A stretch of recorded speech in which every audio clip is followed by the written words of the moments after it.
Um, so here's something I wanted people to know about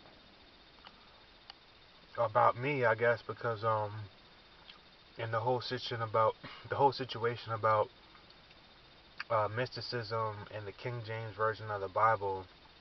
But if you study the whole Bible, um, there's this thing where Jesus and the disciples were talking about who gets to sit at God's right hand and his left hand, and the statue of Enoch and Elijah are the two olive trees that stand before God.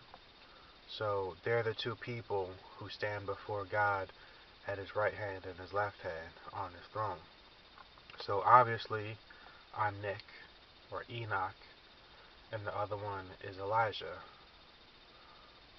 or the Spirit of Liberty, if you want to call that. But if anybody knows me, or the Bible, or Jesus, or Vanna White, think about what kind of person would have to be chosen by the Father, or whatever, whether it's Jesus and Vanna White's maternal father, or Jesus and Vanna White's paternal father.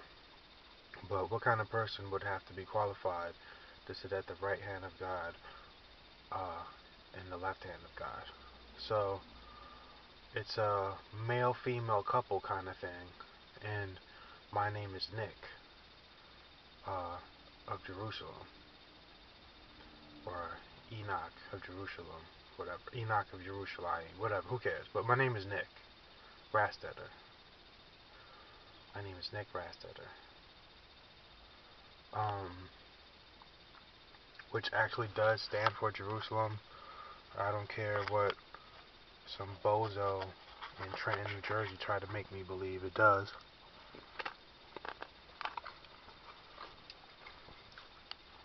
And the bad reputation that Nazis get. But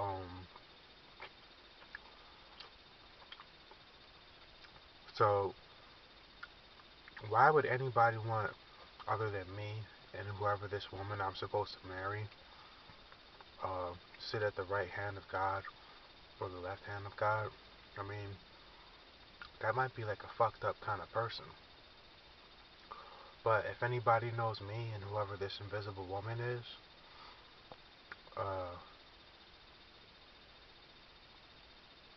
I could sit at the right hand of God and the left hand of God, and anybody else in the motherfucking kingdom can say, Nick, get the fuck off the goddamn chair, make some room.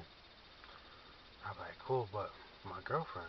But but she'll be just like, well, should we make room and we can sit like lat to lap, or should we just get off so they can sit there, or and then we can sit lap to, or whatever. But that's the law of the universe, at least for sitting on the right hand of God or the left hand of God. I'm not saying all the laws of the universe have to be that way, but that's just what it is. So I already got my guarantee that I get to sit at the right hand of God and the left hand of God, and the other person is this invisible woman.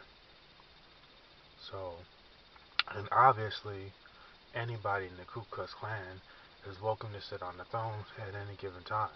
So there you go. And just in case if I did fail, the Father would say, no way, Nick, there's no way out of this. I got you.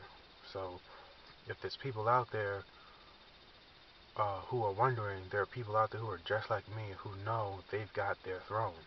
And I'm not just talking about my throne at the right hand and left hand of God, because to some people it's not important. To me, I need to protect it. So, but my real throne is my marriage. So I don't understand why people won't just let me be married. But I mean, that's for everybody. But it's kind of like my first love obviously has to be my marriage, but my second love might be, well, what kind of marriage do I want to have? So for some people, their second love as far as what kind of marriage they want to have might be soccer. But I want to have a soccer marriage. For me, I want to have this undefined type of marriage. Or I guess it might be called polygamy. I mean, of course I want to marry a soccer mom, but that's not what I mean by that when I say a soccer marriage. Some people might say, I want to have a marriage that's secret, which I might be into, but if it's not in the best interest of my marriage partners or anybody in Ku Klux Klan, I just don't care. I just want my marriage. And I want my woman to decide what they want, whatever their fantasy is. I mean, I'm not trying to say this wrong way, I'm trying to be flexible, because for me, the idea of being, I don't know, it's weird. But for some people, they might want their second love or the aspect of their marriage to be like a race car marriage. But for me, I want my marriage to be like this polygamy marriage. And I want my dad to be married to the right woman, Vanna White. And I want my grandfathers, paternal and maternal, to be married to the right women. And they are. They always have been and they always will be. So, I'm Mike. I'm going to go ahead and end this recording, but have a nice day. Alright, I love you guys, and yeah, literally, I generally mean have a nice day. I'm not saying, well, long kiss goodnight or some shit like that, but I'm just literally saying have a nice day. Alright, bye.